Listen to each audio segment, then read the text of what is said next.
Hello everyone, welcome to the video lecture series of Mathematics 4. The subject code is KAS302 oblique KAS402 and here we are in lecture number 9 of unit number 5. So in the last lecture हम लोगों ने बात की थी statistical quality control क्या होता है, कैसे obtain किया जाता है and for that we have studied the concept of control chart जहां हमने x bar chart और R chart के बारे में बात की थी जो हमारा range based center limit देता है और ये हमारा mean based center limit या lower control upper control limit देता है. नाउ अब ये दोनों चार्ट अपने स्पेसिफिक के लिए हैं कि एक मीन के लिए यूज हो रहा है, एक रेंज के लिए यूज हो रहा है. इस लेक्चर में हम लोग बात करने वाले हैं अनदर चार्ट्स की जहां पे है आपका पी चार्ट, एनपी चार्ट, सी चार्ट. तो बेसिकली ये जो सारे के सारे चार्ट्स हैं ये एट्रीब्यूट्स के लिए. एट्रीब्यूट्स मतलब यहां पे आप डिफेक्टिव और डिफेक्ट्स राइट इन चीजों को टेस्ट करने के लिए हम इन चार्ट्स का यूज करने वाले हैं. तो किस तरह से हम अपने प्रोसेस को चेक करते हैं बेस्ड ऑन दिस चार्ट, जाने के लिए अपना लेक्चर स्टार्ट करते हैं on P chart, NP chart and C chart. So P chart, अब जैसे कि ऑलरेडी मैं आपको चार्ट कॉन्सेप्ट बता चुका हूं कि इन सब चार्ट में क्या है. इन सब चार्ट में you have to calculate the central line, you have to calculate upper control limit, you have to calculate the lower control limit. But सभी में फॉर्मुलोज में डिफरेंस आने वाला है. तो अगर हम पी चार्ट की बात करेंगे तो this is the control chart based on fraction defective, that is called P bar. कैसे कैलकुलेट करोगे P bar? Number of total defective articles found in inspection divided by total number of article inspected. जी हाँ, कोई भी एक ऐसा case जहां पे सपोज आपने 1000 आर्टिकल इंस्पेक्ट किए हैं और उन 1000 में से अगर एक आर्टिकल डिफेक्ट मिलता है तो what is the value of P bar? P bar become 1 by 1000, that is become 0.001. तो फ्रैक्शनल डिफेक्टिव 0.001%, आप परसेंट भी बोल सकते हैं, इतने फ्रैक्शन डिफेक्टिव को आपको चेक करना है अपने प्रोसेस में कि क्या ये वैलिड हो रहा है, क्या क्वालिटी मेंटेन हो रही है. सो अगर जहां पे हम पी चार्ट अप्लाई करेंगे तो P bar we have to calculate first which is calculate by the total number of defective items divide by total item inspected. और once you will get P bar तो that is equal to central limit. Upper control limit के लिए P bar plus 3 sigma P है, यानी sigma is called process capability, जहां पे इसकी value इस बार आप लिखेंगे that is under root of P bar 1 minus P bar divided by N.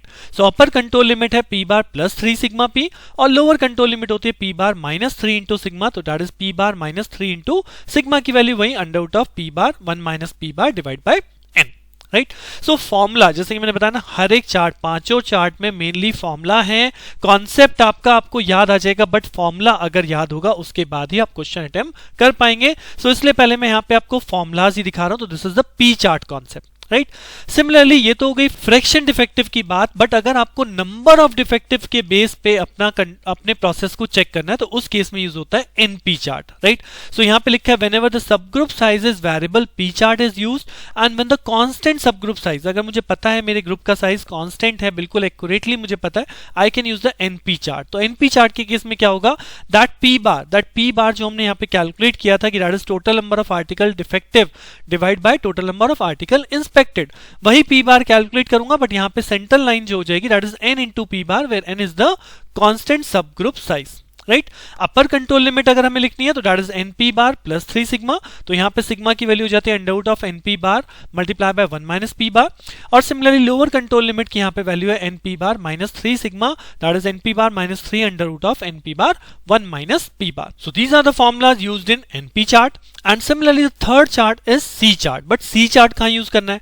अब उसके लिए मैंने यहां पे लिखा है one quantity is called, one attribute is called defect. Defect का मतलब कि any characteristic that doesn't meet the specification is a defect, कि जो भी आपका स्पेसिफिकेशन मीट नहीं कर रही तो वो हमारे लिए क्या है, वो हमारे लिए डिफेक्ट है. और अगर कोई आइटम डिफेक्ट कंटेन करता है तो that item is called defective. Right. So एक वर्ड होता है डिफेक्टिव और एक वर्ड होता है डिफेक्ट.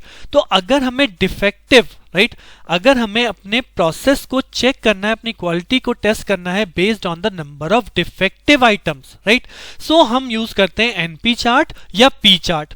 और अगर मुझे नंबर ऑफ डिफेक्ट के बेस पे चेक करना है कि मेरे आर्टिकल में, मेरे प्रोडक्ट में, मेरे मैन्युफैक्चरिंग में या किसी भी प्रोसेस में मैं केवल डिफेक्ट्स के बेस पे उसे टेस्ट करना चाह रहा हूं, तो उस केस में हम यूज करेंगे C chart and this is the calculation part of C chart की central line is equal to C bar, upper control limit is called C bar plus 3 under root of C bar, lower control limit is calculated by C bar minus 3 under root of C bar, where what is C bar? C bar is calculated by total number of defects divide by total number of samples, right? So ये तीनों के तीनों फॉर्मूले पहले आपको याद रखने हैं, तीनों को एक साथ नोट डाउन कर लीजिए सो दैट जैसे ही अब मैं आगे प्रॉब्लम की तरफ जाने वाला हूं तो आपको प्रॉब्लम को देख के तुरंत फॉर्मूला कौन सा अप्लाई करना है आपके एकदम माइंड में स्ट्राइक होना चाहिए कि हाँ अब मुझे ये चार्ट है, इसके लिए फॉर्मूलाज ये हैं। और कॉन्सेप्ट मैं आपको पहले ही बता चुका हूं, we have to calculate one central line, upper control line, lower control line. अगर इस बीच में हमारा ग्राफ लाई कर रहा है, इस बीच में हमारा सारा का सारा प्रोसेस लाई कर रहा है तो that is under control, otherwise ये आउट ऑफ कंट्रोल कहलाएगा। Got it? So चलिए प्रॉब्लम देखते हैं। So here's the problem number 1. It says in a blade manufacturing factory 1000 blades are examined daily. Right, एक ब्लेड मैन्युफैक्चरिंग फैक्ट्री है जिसके अंदर 1000 blades daily basis पे एग्जामिन किए जाते हैं। Draw the NP chart for the following table and examine whether the process is under control और not. अब वो क्या दिया, डेट दी गई 1 2 3 अप टू 15 है, 15 डेट्स आर देयर और हर एक डेट में नंबर ऑफ डिफेक्टिव ब्लेड, यानी डेट 1 पे हमें 9 डिफेक्टिव मिलते हैं, डेट 2 पे 10 डिफेक्टिव मिलते हैं, तो इस तरह से डेट 15 में हमें 16 डिफेक्टिव मिल रहे हैं, राइट? ये हमें डेटा दिया गया है और हर एक डेट पर कितने ब्लेड्स चेक किए जाते हैं, they are checked 1000 blades daily, right? So अगर मैं आपको बोलूं, इसने बोला है पे एनपी चार्ट, तो एनपी चार्ट के लिए भी हमें क्या कैलकुलेट करना है, बेसिकली सबसे पहले पी बार चाहिए ना। P bar is what, number of defective divided by the total number of inspected items. अब आइटम कौन है यहाँ पे, ब्लेड है, तो यानी नंबर ऑफ ब्लेड डिफेक्टिव, यानी ब्लेड डिफेक्टिव, तो ये कैसे आएगा, total number of blade defective blades, यानी ये जो डिफेक्टिव ब्लेड्स की वैल्यू दी गई है इन सबको ऐड ऑन कर ले। अगर हम इन सबको ऐड कर लेंगे so we got the value that is total number of defective blades in 15 days, और ये वैल्यू अगर आप ऐड करेंगे तो आपको मिल जाएगी 166, that is total number of defective blades. Got it? Divide by total number of article inspected, यानी total number of blade inspected. अब कितने ब्लेड हमने इंस्पेक्ट किए, तो हर दिन 1000 ब्लेड इंस्पेक्ट किए जाते हैं, तो 15 डेज में कितने ब्लेड्स इंस्पेक्ट हो जाएंगे, that is 15,000. So that means 166 divided by 15,000, this gives me what? This gives me P bar. Got it? तो ये सिंपल सा प्रोसेस है P बार कैलकुलेट करने का। How many total number of defective divide by total number of article inspected. अब इसने यहां पे बोला था ड्रॉ द एनपी चार्ट, तो अगर एनपी चार्ट की बात करूं तो वी नो द फॉर्मूला कि एनपी चार्ट में एक सेंट्रल लाइन होती है that is n into P bar, upper control line होती है n P bar plus 3 sigma यानी 3 into under root of n P bar 1 minus P bar, और same for lower control limit. तो बस अब आपने पी बार कैलकुलेट कर लिया है। What is the value of n over here, n की वैल्यू यहाँ पे 1000, सब ग्रुप कितना है, सब ग्रुप है यहाँ पे 1000, हर दिन कितना एग्जामिन कर रहे हैं हम 1000, तो यहाँ पे n हो गया आपका 1000, तो यहाँ पे आप सबसे पहले सेंट्रल लिमिट कैलकुलेट कर लेंगे n पी बार, तो हो जाएगा 1000 मल्टीप्लाई बाय, यहाँ हमने p कैलकुलेट किया, इसकी वैल्यू आ जाएगी 0.011, आप कैलकुलेट कर सकते हैं। तो अगर इसकी वैल्यू आप यहाँ रखेंगे 0.011 तो ये आपका हो जाएगा 11, यानी कि सेंट्रल लिमिट इज 11। सिमिलरली आप अपर कंट्रोल लिमिट चेक कर सकते हैं, ये है NP bar, so NP bar already हमारे पास आ चुका है 11 plus 3 under root of NP bar that is 11, 1 minus P bar 1 minus 0.011, इसको कैलकुलेट कीजिए, आपको वैल्यू मिलेगी upper control limit that is 20.89। And similarly you can calculate with the help of this formula lower control limit जो हमारे पास आने वाली है 1.106। Right, now I can make a graph जिसमें कि आपकी सेंट्रल लाइन कहाँ है, सेंट्रल लाइन है 11 पे, एक लाइन हम ले लेंगे 20.89, राइट, और एक लाइन हम शो कर देंगे 1.106। राइट, अब हर एक दिन का यहाँ पे वैल्यू बना दीजिए जैसे हम ग्राफ में बनाते हैं, सपोज 1 2 3 4 5 6 7 8, राइट, तो this is 1 2 3 4 5 6 7 8 as so on. अब यहाँ पे फर्स्ट सैंपल फर्स्ट डे में कितने डिफेक्टिव है 9, तो 1 पे 9 है तो 9 कहाँ होगा, 9 होगा 11 के नीचे, तो here is about 9, right. Similarly the second day 10, तो 10 भी हमारा इस 11 के नीचे होगा, थर्ड डे 12, तो 12 इसके ऊपर पहुंच जाएगा। इस तरह से 8 7 15 हम हर एक पॉइंट को यहाँ पे मार्क कर देंगे। करेक्ट। अब आप मार्क करने के बाद देखोगे कि यहां पे देखो हमारी अपर कंट्रोल लिमिट क्या है 21 एन अप्रॉक्स। तो क्या यहां पे कोई नंबर ऑफ डिफेक्टिव 21 से ज्यादा जा रहा है? जी नहीं, यहां पे कोई भी 21 से ज्यादा नहीं है, यानी सारे के सारे सैंपल 21 से लेस हैं। और क्या कोई 0 से लेस आ रहा है? बिकॉज 1.106 से कम आ रहा है, तो 1 से कम भी यहां पे कोई नहीं है। दैट मीन जब मैं इसे प्लॉट करूंगा तो मुझे सारी की सारी वैल्यू इन्हीं दो लाइंस के बीच में दिखने वाली है। That means the process is under control. Got it? तो ये क्वेश्चन भी अपने आप में बहुत इंपॉर्टेंट है। पेपर पॉइंट ऑफ व्यू की अगर बात करूं तो ये क्वेश्चन ऑलमोस्ट अब तक हर पेपर में पूछा जाता है, चार्ट बेस्ड क्वेश्चन, कि आपको पर्टिकुलर डेटा गिवन है, उससे आपको एनपी चार्ट ड्रॉ करना है। तो you have to remember the formula, you have to compute the values and show this graph, और इसी ग्राफ के बेस पे आप बताओगे कि प्रोसेस अंडर कंट्रोल है। Got it? एक और एग्जांपल देखिए मैंने यहां पे रखा है in case of this question, right. अब मैं भी यहाँ पे चार्ट की बात नहीं कर रहा हूं, वैसे तो यहाँ पे लिखा है कंस्ट्रक्ट पी चार्ट, बट फिर भी हम क्वेश्चन को पढ़ते हैं। In a factory producing spark plug, now a factory producing spark plug, the number of defective founds in inspection of 20 lots of 100 each is given below, right. यानी 20 lots हैं और हर एक लॉट कितने का सैंपल है, कितने मतलब उसमें कितने स्पार्क प्लग हैं? 100 स्पार्क प्लग हैं, राइट। सो उन 100 में से they are 5 defective. Got it? So इस तरह से आपको डेटा दिया गया कि लॉट नंबर 1 में जो आपका डेटा है उसमें 5 डिफेक्टिव है, लॉट नंबर 2 में 10 डिफेक्टिव है। इस तरह से 20 लॉट्स का डेटा यहाँ पे अवेलेबल है जिसमें आपको नंबर ऑफ डिफेक्टिव्स दिए गए हैं। कहता है construct P chart and state whether the process is in statistical control और नॉट। तो अब मुझे पी चार्ट बनाना है, तो पी चार्ट का मतलब I want to construct the P bar. Correct? क्योंकि जैसे ही क्वेश्चन में आपको मिला पी चार्ट, आपको तुरंत फॉर्मूले याद होने चाहिए and you have to note down these formulas first, कि मुझे सेंटर लाइन कैलकुलेट करनी है जो पी बार के इक्वल है, अपर कंट्रोल लाइन कैलकुलेट करनी है जो पी इस फॉर्मूले से कैलकुलेट हो क्या आएगी, lower control line by calculating this formula. और ये फॉर्मूला के लिए मुझे क्या चाहिए? मुझे चाहिए पी बार। और पी बार क्या कहता है? Number of defective article divide by the total number of article inspected, यानी how many defective articles are there. तो अब मुझे इन सभी को ऐड ऑन करना पड़ेगा, तभी मुझे क्या मिलेगा? मुझे मिलेगा total number of defective articles, right. तो इनको ऐड कीजिए, you will found the total number of defective articles are 120। अगर हम इन दोनों को ऐड सभी को ऐड करें, we get the total number of defective items are 120। Got it? So ये हो जाएगा हमारा 120। Now how many articles are inspected? तो अगर आर्टिकल आप देखोगे तो दे आर 20 लॉट्स, और हर एक लॉट में कितने आर्टिकल हैं? एक तरह से 100। तो यानी कि टोटल आर्टिकल कितने हो गए? 20 into 100। So we have inspected 2000 item in total. अब यहां से मैं पी बार कैलकुलेट कर सकता हूं, 120 डिवाइड बाय 2000, तो इट बिकम 0.06। तो I got the value of P bar. अब जैसे ही आपको पी बार मिल गया तो I know the value of centre line that is equal to P bar. I can calculate this upper control limit. तो simply यहां पे वैल्यू पुट कीजिए P bar plus thrice into under root of P bar 1 minus P bar. अब यहां पे small N है, तो small N क्या है? Sample size. Now what is the sample size? अगर आप स्लॉट का साइज देखेंगे तो एक स्लॉट का साइज क्या है? एक स्लॉट का साइज है 100। हर एक स्लॉट का साइज क्या है? 100। तो ये है यहां पे n की वैल्यू, n इज 100। तो just put the value, p बार आपको पता है दैट इज 0.06। तो आप अपर कंट्रोल लिमिट कैलकुलेट कीजिए, ये वैल्यू आएगी 0.131, और लोअर कंट्रोल लिमिट कैलकुलेट कीजिए, ये वैल्यू आएगी नेगेटिव ऑफ 0.011।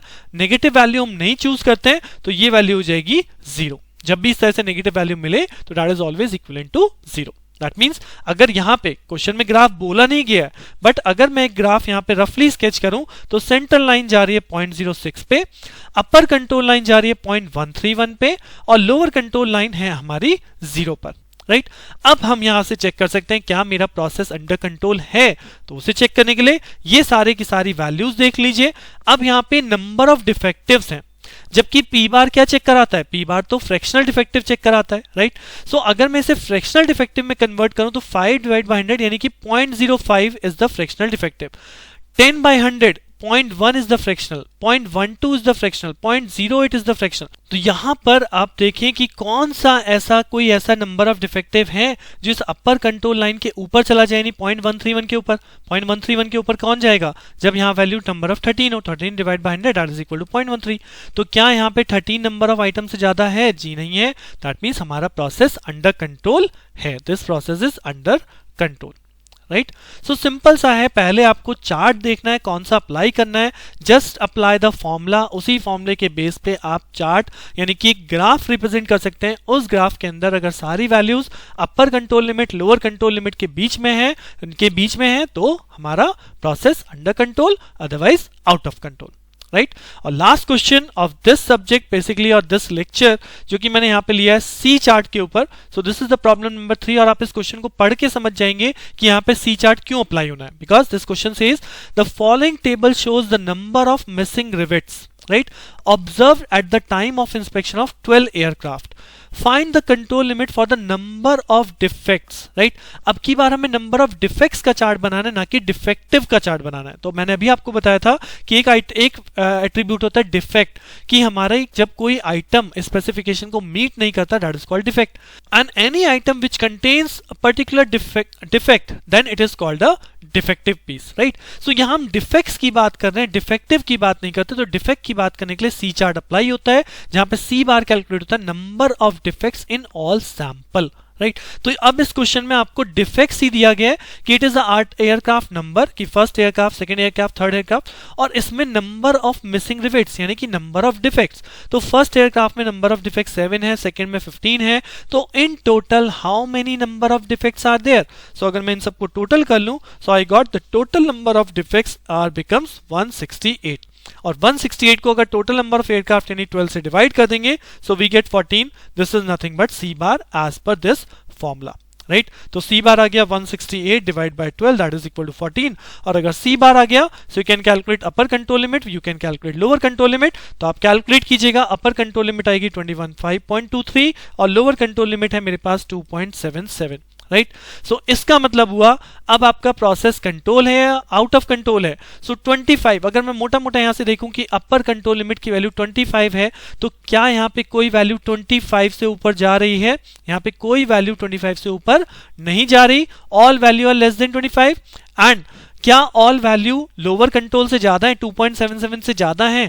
यानी 2.77 से ज्यादा है सारी वैल्यू को मैंने चेक किया, जी हां, दे आर ऑल ग्रेटर 2.77। तो 2.77 से ज्यादा but less than 25, hence the process is under control, right. So this is the way how you will check the process is under control or out of control. There are 5 different charts. याद रखिएगा, x बार है mean के लिए, r है range के लिए, और np और p बार वो बेसिकली नंबर ऑफ डिफेक्टिव को जानने के लिए है। और अगर आपको नंबर ऑफ डिफेक्ट्स कैलकुलेट करना है, then it is c chart. So with this topic, that is statistical quality control, जिसमें आपने different chart study कर लिए हैं, now it is completed, and with this your unit number 5 and your complete syllabus is also completed, right. So after these all lectures अगर मैं बात करूं तो यहाँ पे अब आपका सिलेबस मैंने खत्म कर दिया है। सिलेबस के अकॉर्डिंग आपके सारे टॉपिक्स 1 by 1 कवर किए, और टॉपिक्स के साथ साथ मैंने आपको most of the important things ये भी बताई हैं कि कौन सा टॉपिक या किस यूनिट में कौन से पर्टिकुलर टॉपिक ऐसे हैं जो कि बहुत ही ज्यादा इंपॉर्टेंट है, जिन्हें आप मिस मत कीजिएगा, उनमें आपका क्वेश्चन आता ही आता है, राइट। है तो सारे ही टॉपिक इंपॉर्टेंट, क्योंकि जितने भी लेक्चर मैंने आपको जितने भी पूरे मैथ्स के टॉपिक कवर अप किए हैं वो सभी आपके लिए इंपॉर्टेंट है with respect to your paper.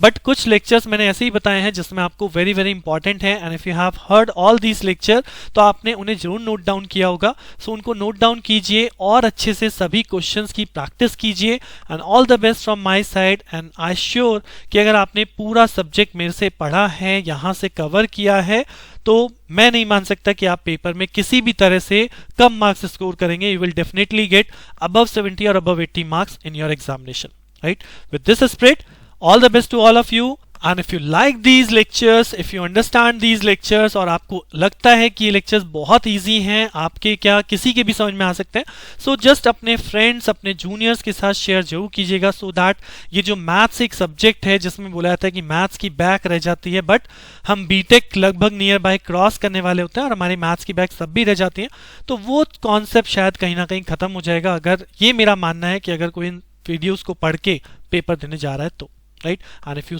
think same, then share जितना ज़्यादा से ज़्यादा हो सके अपने फ्रेंड्स, अपने जूनियर्स को शेयर कीजिए। विद दिस मैं यहीं पे इस लेक्चर को स्टॉप करता हूँ। All the best once again, and keep practising, stay tuned for my other lectures, other subjects. Thank you.